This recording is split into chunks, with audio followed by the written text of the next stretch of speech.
ए शहर लखनऊ तुझे मेरा सलाम है, तेरा ही नाम दूसरा जन्नत का नाम है। लखनऊ बहुत क़दीम शहर है और यहाँ के जो एक्सकवेशंस मिलते हैं वो राजा रामचंद्र जी के ज़माने के भी मिलते हैं। तो ऐसा हुआ कि राजा रामचंद्र जी को जब वनवास हुआ तो उन्होंने अपने वालिद के हुक्म के ऊपर अपना तख्त ताज छोड़ के अयोध्या से वो जंगलों में निकल गए।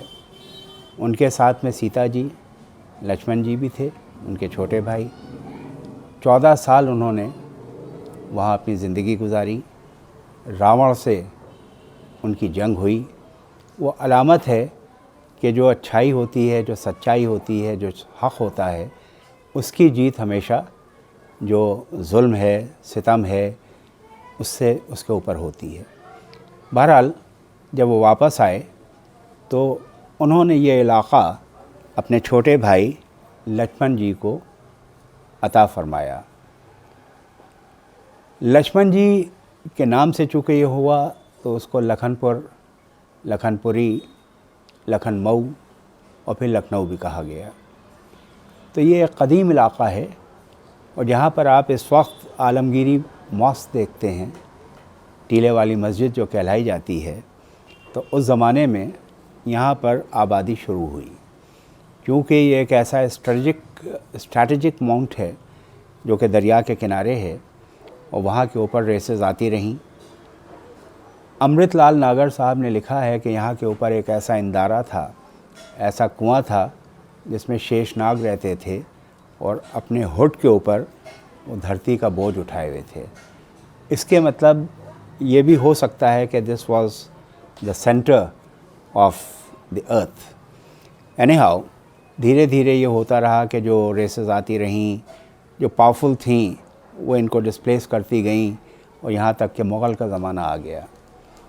अकबर के दौर में इनके जो नौरत्न थे उसमें राजा टोडरमल, वो सीतापुर में एक कस्बा है लहरपुर, वहाँ के रहने वाले थे और रेवेन्यू में उनका एक बड़ा अच्छा महारत उनकी थी।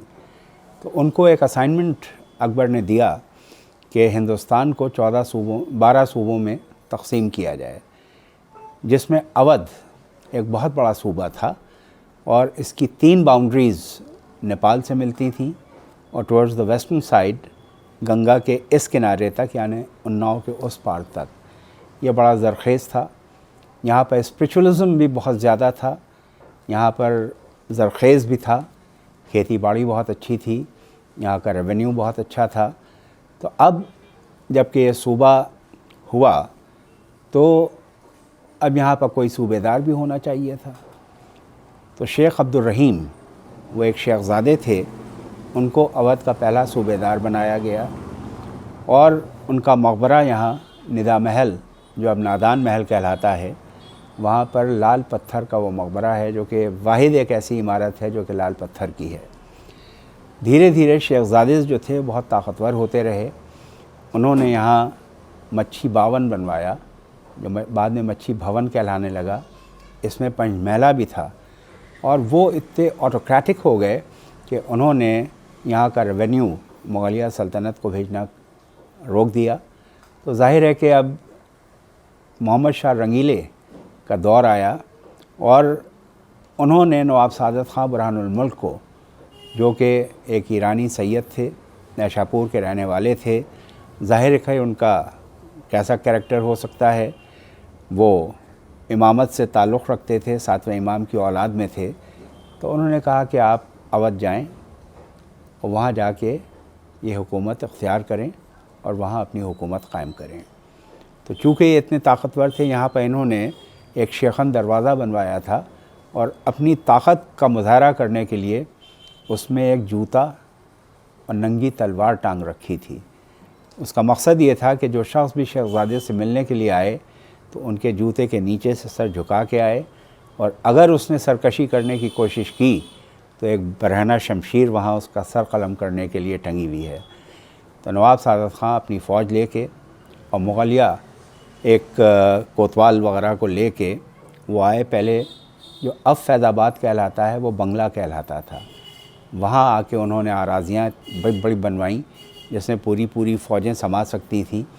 फिर बहुत ही खुफिया तौर के ऊपर उन्होंने अवध का हिसार किया, यानी लखनऊ का हिसार किया, from the eastern side and the western side. अब जब ये दरियाए गोमती को क्रॉस कर रहे थे अपनी कश्ती के ऊपर, तो इत्तेफाकन एक मछली उछल के इनकी आगोश में आ गई, इनकी लैप में आ गई, जो कि एक बड़ा अच्छा शगुन माना गया। चूँकि अवध में, हिंदुस्तान में और ईरान में मछली का एक बड़ा एहतराम है और अच्छा शगुन मानी जाती है, तो उन्होंने अपने कोर्ट ऑफ वॉर्ड्स में इनको एक इंसिग्निया बनाया, जो कि यूपी गवर्नमेंट ने उसको रिटेन किया। फिर धीरे से ये जब ये शेखन दरवाज़े से ये गुज़र रहे थे तो उन्होंने अपनी तलवार से वो जूता और शमशीर काट के फेंकी, शहज़ादों को तलब किया और उनसे ये फ़रमाया कि ऐसा है कि हम बादशाह के हुक्म से मुग़लिया फ़ौज और कोतवाल के साथ यहाँ आए हैं, बेहतर होगा कि आप ये हुकूमत हमें सौंप दें और अगर ऐसा नहीं किया तो हम आपसे छीन लेंगे। तो बहरहाल वो राज़ी हो गए और इन्होंने 7 दिन का उनको मोहलत दी कि जो भी आपके वैल्यूएबल्स हैं वो आप यहाँ से ले लें, और उनको बिजनौर, जो कि यहाँ से एक 15 मील के फ़ासले पर है, उनको वो आराज़ी दी कि आप वहाँ जाके क़याम करें। और तो इस तरह से ये शाही हुकूमत जो नवाबीन की थी, नवाब सादत ख़ान बुरहानुल मुल्क से 1722 में शुरू होती है। अब इनके कोई साहबजादे नहीं थे। पहले तो इस तरीक़ा ये होता था कि जो प्रोजनी होता था नवाब का मेल, उसको नवाब बनाना चाहिए था। नवाब सादत ख़ान बुरहानुल मुल्क के एक बड़े भाई भी थे, उनके एक बेटे थे, उन्होंने भी क्लेम किया कि मुझे सेकंड नवाब होना चाहिए। और नवाब मंसूर अली ख़ान सफदर जंग, जो कि इनके दामाद भी थे, भांजे भी थे, और उनको वो असाइन भी कर चुके थे कि मेरे बाद ये मेरे जानशीन होंगे। उनको यहाँ की जो हुकूमत थी, जो एडमिनिस्ट्रेशन था, उसका पूरा एक्सपीरियंस भी था। तो 1739 में नादिर शाह ने जब हिंदुस्तान पर कब्ज़ा कर लिया था और कलाकमा कर दिया था, अब ये 2 क्लेमेंट्स, बड़े भाई की औलाद ने, उन्होंने कहा कि मैं मेल वारिस हूँ तो मुझे होना चाहिए। 2 करोड़ रुपया नवाब मंसूर अली ख़ान सफदर जंग ने नादिर शाह की खिदमत में पेश किया और उन्होंने कहा कि मैं इनका जानशीन पहले से हूँ, मुझे हुकूमत का एक्सपीरियंस है, लिहाजा मुझे नवाब बनाया जाए।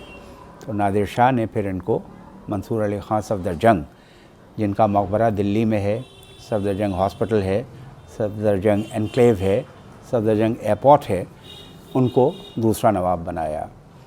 उनके बाद इनका जब इंतकाल हो गया तो नवाब शुजाउद्दौला 54 में वो अवध के नवाब हुए और उन्होंने battle of Buxar with the nawab of Bengal, और उसके बाद में जब वो जंग हारे हैं ये दोनों नवाब मिल के, तो यहाँ के ऊपर ब्रिटिश रेजिडेंट भी आ गया और उनसे जो ट्रीटी हुई। फिर 1775 में नवाब आसिफ़ुद्दौला बहादुर अवध के चौथे नवाब हुए और इन्होंने अपना दारुल सल्तनत यानी कैपिटल फैज़ाबाद से लखनऊ शिफ्ट किया।